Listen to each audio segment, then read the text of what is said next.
你对我老妹干了什么？什么？你对我妹妹干了什么？不用说，不用说，不用说，直接汇理。1分钱都没找到要，然后那个保安就来了。他找我们干什么？你们是干什么的？啊，没有，我玩好在里面。啊？你在里面。我妹妹在里面。水下，水下，从标记点撤退了。哎，我说了，哎，哎。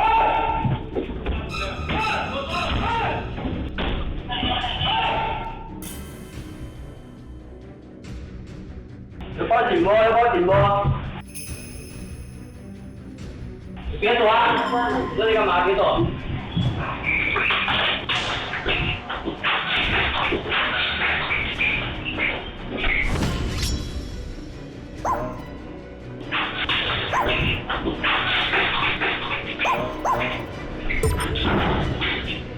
快点！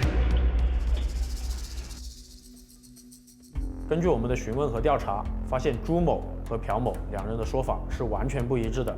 朴某说是朱某主动联系的他，自己也没有向朱某支付任何的嫖资。我再问你啊，你是不是对我们有所隐瞒？我现在告诉你，说假话是要负法律责任的，听清楚了没有？我再问你一遍，你有没有主动添加对方的微信？有没有付钱给他？